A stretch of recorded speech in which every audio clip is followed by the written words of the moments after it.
नमस्कार प्रिय छात्रों, आज हम 10वीं कक्षा के पाठ 2 कश्मीरी सेब, जिसके लेखक हैं मुंशी प्रेमचंद, को पढ़ेंगे और उसका अर्थ समझेंगे। साथ ही साथ उसके क्वेश्चन आंसर भी सॉल्व करेंगे। तो चलिए पहले पाठ के लेखक का संक्षिप्त परिचय जान लेते हैं। मुंशी प्रेमचंद। प्रेमचंद जी का जन्म 31 जुलाई 1880 को वाराणसी के पास लमही नामक गांव में हुआ था। इनका वास्तविक नाम धनपत राय था, अर्थात इनका जो रियल नेम था वह था धनपत राय। वे शिक्षा विभाग में नौकरी करते थे, यानी कि वे एजुकेशन डिपार्टमेंट में नौकरी करते थे। बचपन में ही प्रेमचंद मातृ प्रेम से वंचित रहे, अर्थात जब ये बहुत ही छोटे थे तभी इनकी माता का देहांत हो गया था, जिसके कारण इनको अपनी माँ का प्यार नहीं मिल सका। इनका जीवन गरीबी में ही गुजरा। वे मैट्रिक तक ही पढ़ पाए। गरीबी के कारण वे आगे की पढ़ाई पूरी नहीं कर सके। वे यथार्थवादी कथाकार थे, अर्थात वे हमेशा सच्चाई को उजागर करने में विश्वास रखते थे और हमेशा यथार्थ कहानियों को लिखते थे। इनकी प्रमुख रचनाएं हैं गोदान, सेवा सदन, गबन, निर्मला, कर्मभूमि आदि इनके प्रमुख उपन्यास हैं, यानी कि ये इनके हिंदी के नॉवेल हैं। बड़े घर की बेटी, नमक का दारोगा, पंच परमेश्वर, पूस की रात आदि इनकी प्रसिद्ध कहानियां हैं। प्रेमचंद की कहानियां मानसरोवर नाम से संकलित हैं, जिसके 7 भाग हैं और इनकी सभी कहानियां मानसरोवर शीर्षक से उसके 7 भागों में 7 पार्ट्स में संकलित कर ली गई हैं। शब्दार्थ। पाठ को जानने से पहले हम उसके शब्दार्थों को भी जान लेते हैं। मेवा फरोश, मेवा या ताजे फल बेचने वाला, यानी कि ड्राई फ्रूट सेलर। नज़र, दृष्टि, निगाह या दिखाई देना। नीम कौड़ी, नीम का फल। स्वाद, रुचि। लौंडा, छोकरा, बालक। मोल भाव, मूल्य या कीमत। दाम, तराजू, तौलने का साधन। Weighing machine. कायदा, नियम, रीति। गलना, किसी वस्तु का घनत्व कम होना। बेदाग, साफ, जिसमें कोई दाग न हो। सुराख, छेद। बेर, एक प्रकार का फल। भांप लेना, पहचानना। चौकस, सचेत, सावधान। कचहरी, दफ्तर। साख, लेन देन। छटाक, शेर का 16वें भाग की एक तौल। रेवड़ी, तिल और चीनी से बनी मिठाई। तो ये थे इस पाठ के कुछ कठिन शब्द, जिनके अर्थ आपने भी देखे। अब हम इस पाठ में जानेंगे कि आखिर इस पाठ में लेखक किस भाव को लेकर कहानी लिख रहा है। इस कहानी में बाजार में लोगों के साथ होने वाली धोखेबाजी पर प्रकाश डाला गया है और खरीदारी करते समय सावधानी बरतने की आवश्यकता पर जोर दिया गया है। लेखक कहते हैं कि बाजार में जब हम जाएं तो हम बहुत ही सावधान रहें, अलर्ट रहें, क्योंकि कई बार हम देखते हैं कि दुकानदार धोखा कर देते हैं और हमें हमारे मूल्य का पूरा सौदा नहीं देते या उसमें कोई कमी कर देते हैं या फिर कोई खराब सामान भी दे देते हैं। इसलिए हमें बाजार में सामान खरीदते समय थोड़ा सावधान रहना चाहिए, अलर्ट रहना चाहिए। तो चलिए अब हम इस कहानी को पढ़ते हैं और उसको समझने का प्रयास करते हैं। कल शाम को चौक में 2-4 जरूरी चीजें खरीदने गया था। पंजाबी मेवा फरोशों की दुकानें रास्ते ही में पड़ती हैं। एक दुकान पर बहुत अच्छे रंगदार गुलाबी सेब सजे हुए नजर आए। जी ललचा उठा। यानी कि लेखक बाजार में जब गया तो उसने देखा कि रास्ते में कुछ फलों की दुकानें थीं जिन पर बहुत ही सुंदर सुंदर गुलाबी रंग के सेब रखे हुए थे, एप्पल रखे हुए थे, जिसको देखते ही लेखक का मन ललचा उठा। आजकल शिक्षित समाज में विटामिन और प्रोटीन के शब्दों में विचार करने की प्रवृत्ति हो गई है। टमाटो को पहले कोई भी ना जान पूछता था, अब टमाटो भोजन का आवश्यक अंग बन गया है। गाजर भी पहले गरीबों के पेट भरने की चीज थी, अमीर लोग तो उसका हलवा ही खाते थे, मगर अब पता चला है कि गाजर में भी बहुत विटामिन है, इसलिए गाजर को भी मेज़ों पर स्थान मिलने लगा है। अर्थात पहले के ज़माने में जो चीज़ें गरीब लोग खाया करते थे, अब शिक्षित पीढ़ी उसमें विटामिन, प्रोटीन आदि को ढूंढती है और इसी कारण अब वह उनका सेवन करने में सबसे आगे रहते हैं। सेब के विषय में तो यह कहा जाने लगा है कि एक सेब रोज खाइए तो आपको डॉक्टरों की जरूरत न रहेगी। डॉक्टर से बचने के लिए हम निम्बौड़ी तक को खाने को तैयार हो सकते हैं। अर्थात लेखक कहना चाहता है कि सेब के बारे में ये कहा जाता है कि यदि कोई व्यक्ति प्रतिदिन एक सेब खाए, डेली एक सेब खाए, तो उसे कोई बीमारी नहीं होगी, अर्थात उसे डॉक्टर की ज़रूरत नहीं होगी। अपनी सेहत को अच्छा बनाए रखने के लिए आज हम सब बहुत ही एक्टिव हैं, इसलिए नीम के कड़वे फल तक का खाने को तैयार है। सेब तो रस और स्वाद में अगर आम से बढ़कर नहीं है तो घटकर भी नहीं। सेब को यह स्थान मिल चुका है। अब वह केवल स्वाद की चीज़ नहीं है, उसमें गुण भी हैं। हमने दुकानदार से मोल भाव किया और आज सेब मांगे। लेखक कहता है कि फलों में सेब बहुत ही अच्छा फल माना जाता है। आम के बाद अगर कोई बढ़िया रसीला और स्वाद वाला फल है तो वह है सेब। लेखक इन सभी गुणों से परिचित था, इसलिए उसने दुकानदार से मोल भाव किया, भावताव किया और आधा सेब मांगे। दुकानदार ने कहा, बाबूजी, बड़े मजेदार सेब आए हैं, खास कश्मीर के, आप ले जाएं, खाकर तबीयत खुश हो जाएगी। मैंने रुमाल निकालकर उसे देते हुए कहा, चुन चुन कर रखना।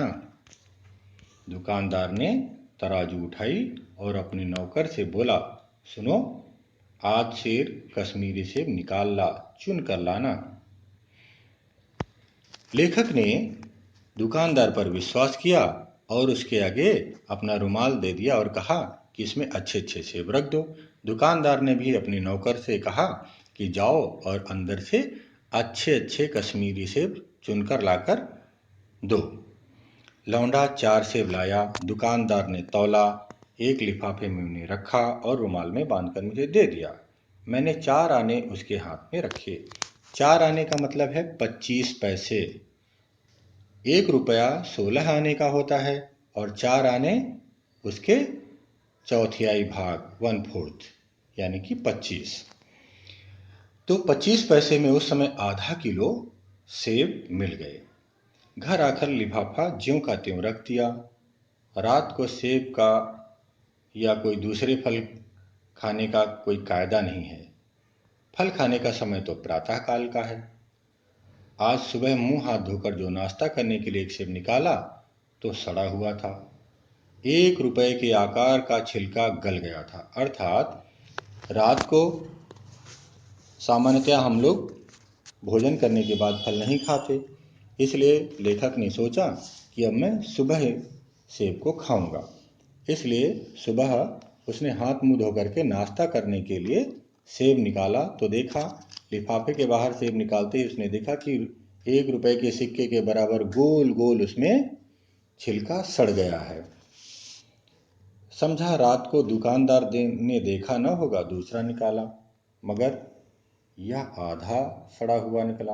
अब संदेह हुआ, दुकानदार ने मुझे धोखा तो नहीं दिया है। तीसरा सेब निकाला, यह सड़ा तो न था, मगर एक तरफ दबकर बिल्कुल पिचक गया था। चौथा देखा, वह यूं तो बेदाग था, मगर उसमें एक काला सुराख था, जैसा अक्सर बेरों में होता है। काटा तो भीतर वैसे ही धब्बे जैसे बेर में होते हैं।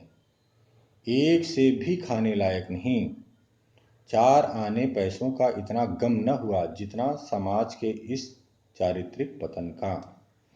लेखक ने यहाँ पर यह बताने का प्रयास किया है कि उसके साथ जो धोखा हुआ वो ये था कि दुकानदार ने लेखक की नज़र बचाकर उसके साथ धोखा किया, विश्वासघात कर दिया, उसको चीट कर लिया और उसने खराब सेब रख दिए। अच्छे कश्मीरी सेब के स्थान पर उसने दुकानदार को अच्छे कश्मीरी सेब कहकर कुछ खराब सेब तौल दिए और पैसे अच्छे सेब के लिए। तब लेखक को बड़ा दुख हुआ कि आज हमारे समाज में लोगों का नैतिक पतन कितना ज़्यादा हो गया है। दुकानदार ने जानबूझकर मेरे साथ धोखेबाजी का व्यवहार किया। एक सेब सड़ा हुआ होता तो मैं उसको क्षमा के योग्य समझता, सोचता उसकी निगाह न पड़ी होगी, मगर चारों के चारों खराब निकल जाएं, यह तो साफ धोखा है। मगर इस धोखे में मेरा भी सहयोग था। मेरा उसके हाथ में रुमाल रख देना मानो उसे धोखा देने की प्रेरणा थी। उसने भांप लिया कि यह महाशय अपनी आंखों से काम लेने वाले जीव नहीं हैं और न इनके इतने चौकस हैं कि घर से लौटाने आएं। अर्थात कभी कभी हम भी देखते हैं कि जब हम मार्केट में जाते हैं, बाज़ार में, तो हम दुकानदार पर पूरा भरोसा कर लेते हैं और अपने आप को बहुत ही होशियार समझने लगते हैं। तब दुकानदार हमें भांप लेता है और जान लेता है कि यह कुछ ज़्यादा ही आधुनिक हैं, एडवांस हैं, इसलिए हमें धोखा दे देता है।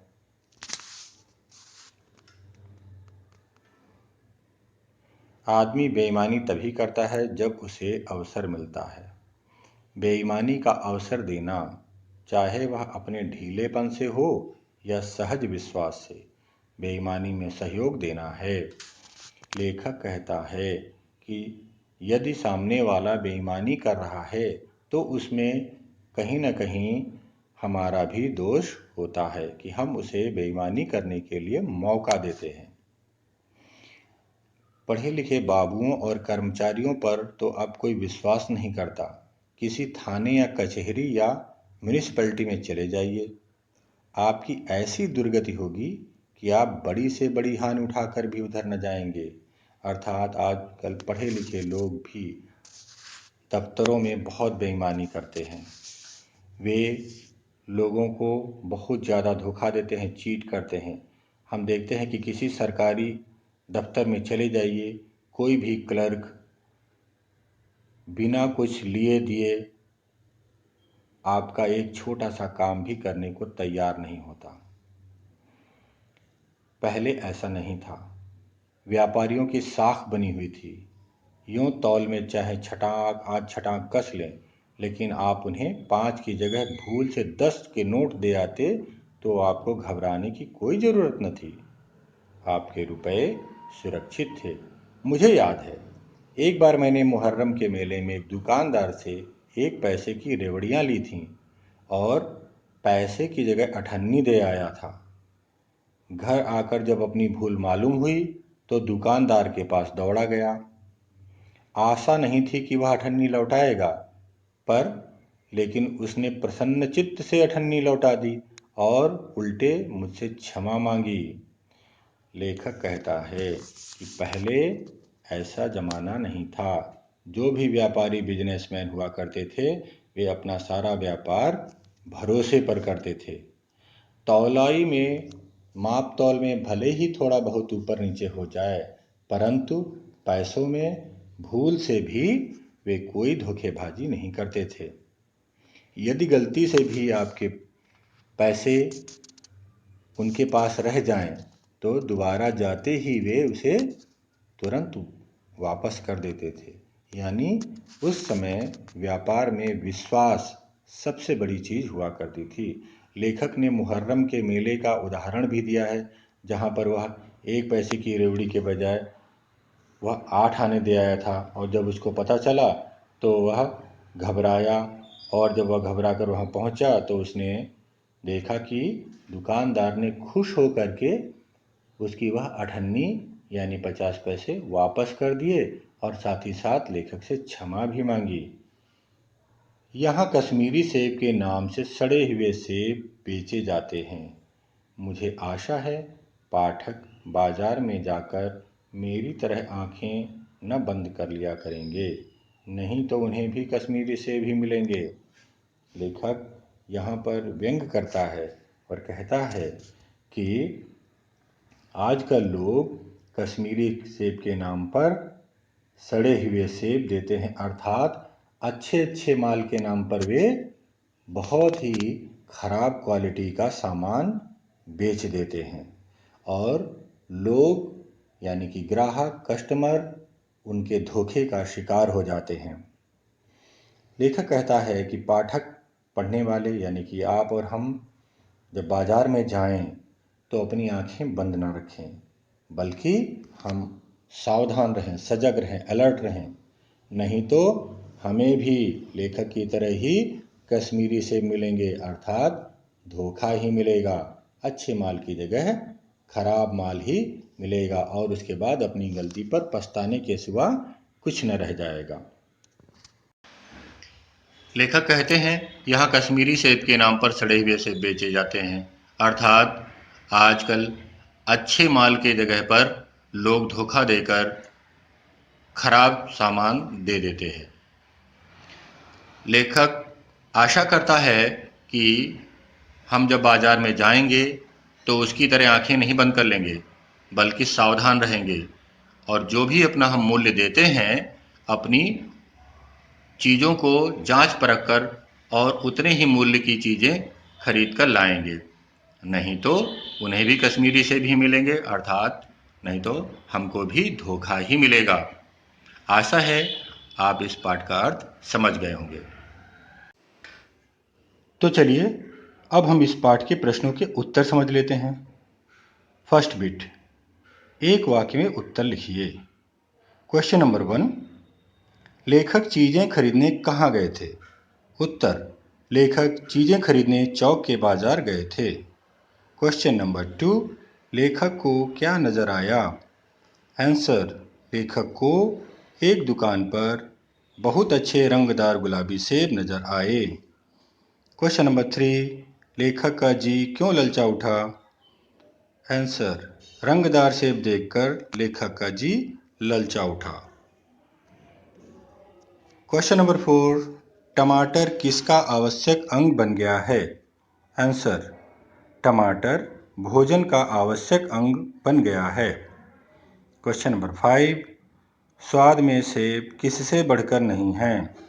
आंसर, स्वाद में सेब आम से बढ़कर नहीं है। क्वेश्चन नंबर 6, रोज एक सेब खाने से किनकी ज़रूरत नहीं होगी? आंसर, रोज एक सेब खाने से डॉक्टर की ज़रूरत नहीं होगी। अब हम सेकंड बिट के क्वेश्चंस को देख लेते हैं। सेकंड बिट में 2-3 वाक्यों में उत्तर लिखिए। क्वेश्चन नंबर 1, आजकल शिक्षित समाज में किसके बारे में विचार किया जाता है? आंसर, आजकल शिक्षित समाज में विटामिन और प्रोटीन के शब्दों में विचार करने की प्रवृत्ति हो गई है।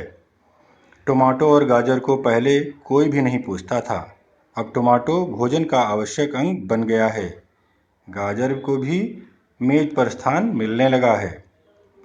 क्वेश्चन नंबर 2, दुकानदार ने लेखक से क्या कहा?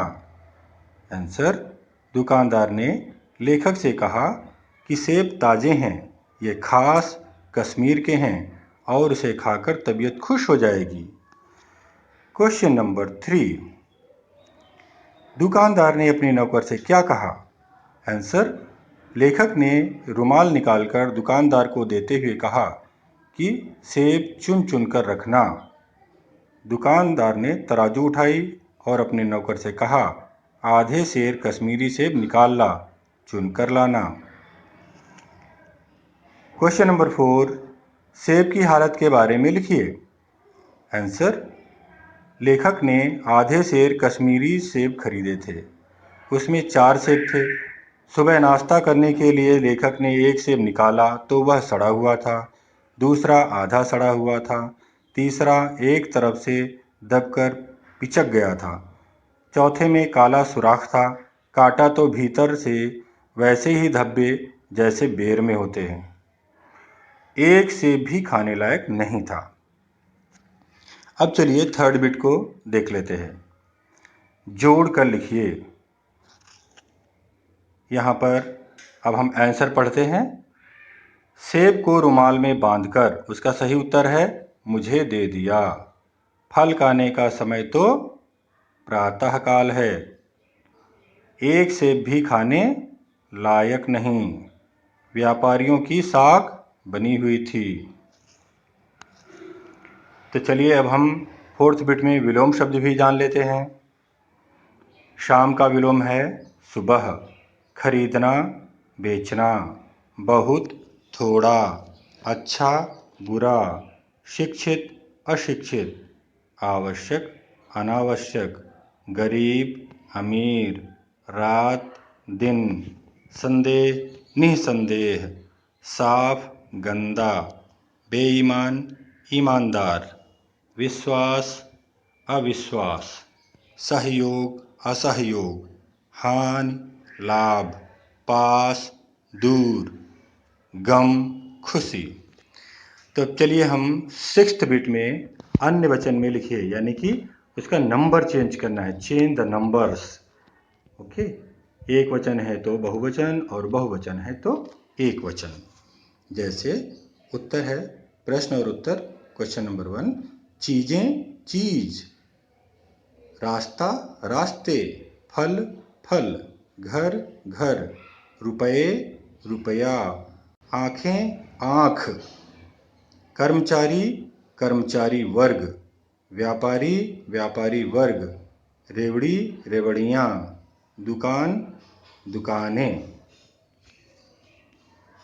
7th वन, निम्नलिखित वाक्यों को सही क्रम से लिखिए। क्वेश्चन नंबर 1, गाजर गरीबों भी पहले के पेट की चीज़ भरनी थी। इसे हम क्रम से लिखेंगे, सीरियल ऑर्डर में। गाजर भी पहले गरीबों के पेट भरने की चीज़ थी। क्वेश्चन नंबर 2, अब चीज़ नहीं है वह केवल स्वाद की। सही अरेंजमेंट है उसका। अब वह केवल स्वाद की चीज़ नहीं है। क्वेश्चन नंबर 3, नहीं लायक खाने भी सेब एक। आंसर, एक सेब भी खाने लायक नहीं। क्वेश्चन नंबर 4, मालूम हुई घर आकर अपनी भूल। आंसर, घर आकर अपनी भूल मालूम हुई। तो ये थे बच्चों इस पाठ के प्रश्नोत्तर। आशा है आपको यह पाठ समझ में आ गया होगा। आपको इसकी व्याख्या और प्रश्नोत्तर अच्छी तरह से समझ में आ गए होंगे। तो मिलते हैं हम अब अगले वीडियो में अगले पाठ के साथ। धन्यवाद।